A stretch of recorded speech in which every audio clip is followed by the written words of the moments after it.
This podcast is made possible by you, the supporters of WPLN and WNXP, Nashville Public Radio.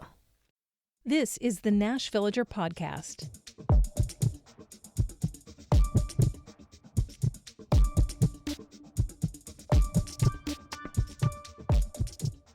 It's June 4th, 2026.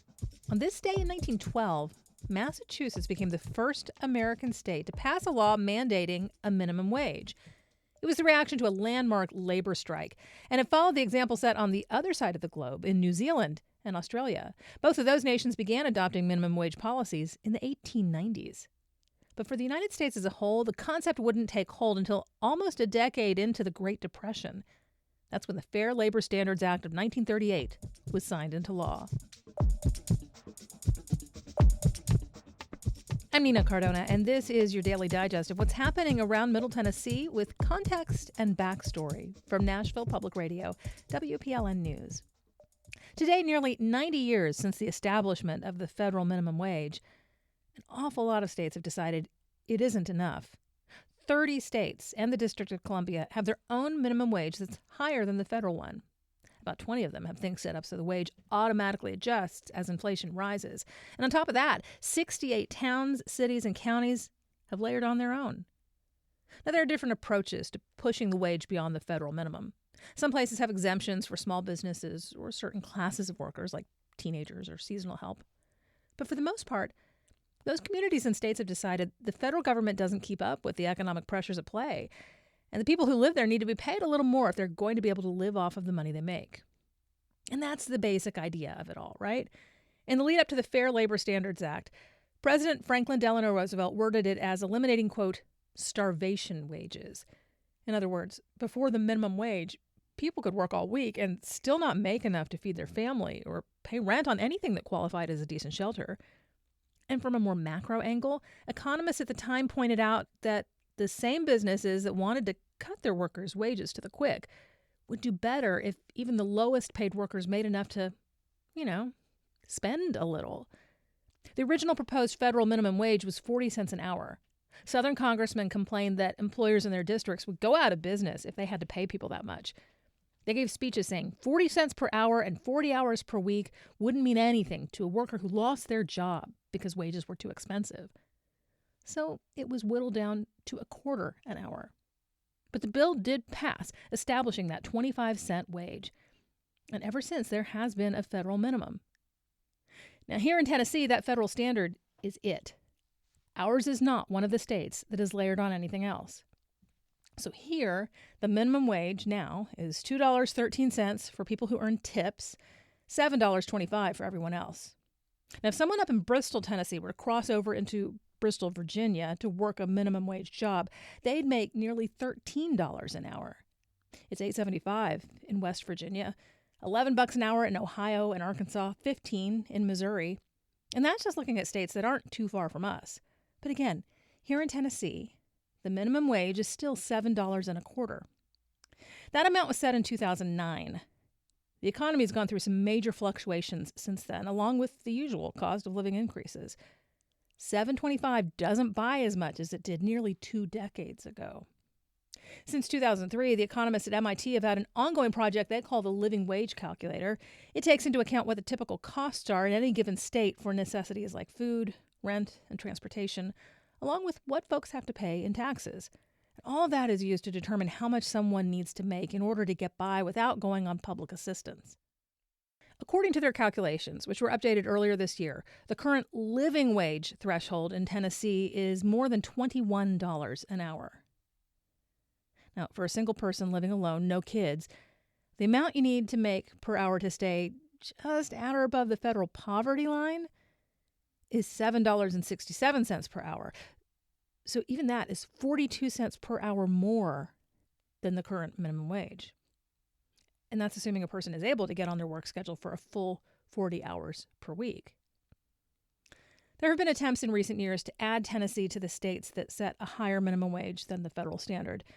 Back in 2022, a bill to set a $15 minimum here never even made it to a committee vote. And the same thing happened this year with a bill to raise the wage to $20, which is still below that living wage threshold. In just a few minutes, finding love of a lifetime all over again. That's coming up after the newscast.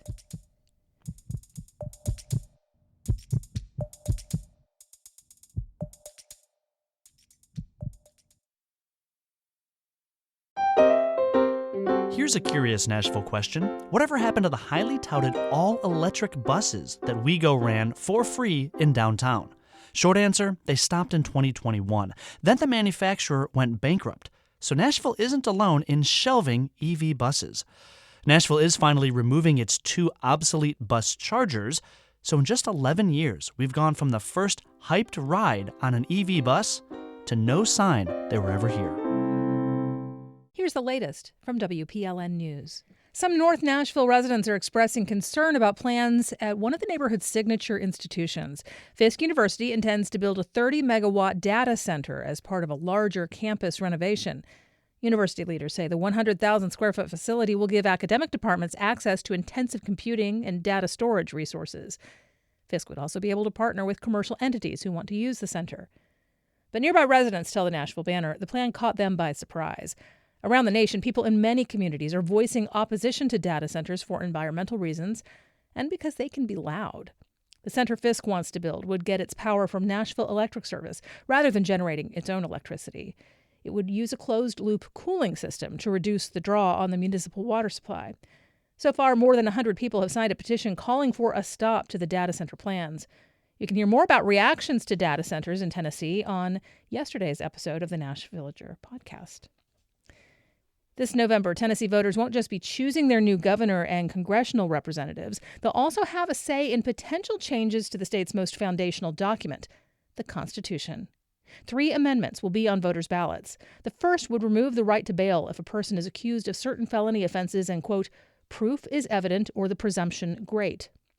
Examples include cases when someone is accused of second-degree murder, aggravated rape, or any other felony included in Tennessee's so-called truth in sentencing law. Those are offenses that, if convicted, require somebody to complete 85% of their sentence before being eligible for parole. The next proposed amendment would ban a state property tax. Tennessee hasn't had that kind of tax in more than 75 years. The amendment would create a large obstacle to any future state leaders who wish to levy one. The final amendment being presented to voters is about the rights of crime victims. It spells out rights to greater access to information and participation in the criminal justice process. For example, a victim would be entitled to attend and speak at any hearing involving release, plea, sentencing, or parole. Well, mid-decade redistricting, like the kind undertaken by Tennessee lawmakers last month, is a relatively new lever for political parties to pull. But the concept of redistricting has evolved over America's 250 years as a country, as Vanderbilt political scientist Josh Clinton explains. There's nothing about districts in the Constitution. There's nothing about redistricting. So all of this has been constructed over time throughout history by the courts, by different political actors, all trying to seek a political advantage. And so the whole story of the country is how we resolve our political contests. Like you think about westward expansion. In one way, the addition of new states was kind of related to this issue, like who gets in, slave state versus non-slave state. Clinton made his comments on WPLN's daily show This Is Nashville. Tennessee's new congressional map, which fractures Memphis, is still facing multiple legal challenges ahead of the August primaries. Well, Nashville is going to be living in the world of CMA Fest this weekend, and Metro Nashville Police wants to make sure you're staying safe. WPLN Seth Thorpe compiled all the advice that the police department needs you to know while having fun. Music City is going all out for this weekend's Country Music Fest. Metro Nashville Police came up with a list on their social media site to make sure you're having fun while also staying safe. Before you head out, secure your valuables and don't leave any belongings unattended in public. Whether it's your phone, your passport, or firearms in your car, securing your items is a top priority. Also, if you find any lost items that are not yours, turn them into the nearest officer you can find. Also, don't forget to stay hydrated. Last and most importantly, have fun. Seth Thorpe, WPLN News. The 53rd annual CMA Fest runs through Sunday with about 400,000 people expected to attend. But one must-have for anyone going is a pair of cowboy boots. Popularized in the 1930s, country fans wear them to show fondness for the genre. This is Nashville's Blake Farmer, and Josh Deepen went down to Broadway ahead of today's episode, which is all about the intersection of cowboy boots and CMA Fest. They spoke with Morgan Taylor in town from New Orleans. She bought her first ever pair of boots just this week. They're darker, they're sparkly. I've been breaking them in. At first they were painful, but right now it's completely better. I wanted the flat front. I also love the sparkles, especially silver sparkles. That's my deal. And they're kind of green, and I love green. That's my favorite color. If you have your own cowboy boot origin story, we want to hear from you. Tune in today at noon and give a call at 615-760-2000. Or if you have missed the chance to call in by the time you hear this, you can also listen back to that full conversation in the This Is Nashville podcast feed. You'll find more news anytime at WPLN.org.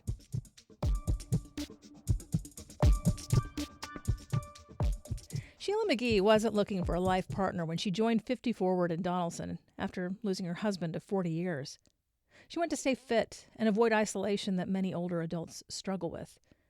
That's also why Bobby Smotherman went to the center every day.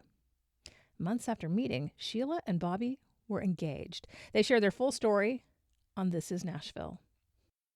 I didn't come really looking for a man, but sort of, so that I could have a companion to go to T-Pack, the symphony, and movies, and somebody to just watch TV with me at home and go out to dinner and stuff. And I was like, ain't nobody in here.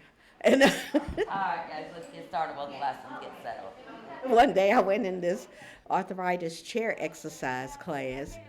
Ooh, a man.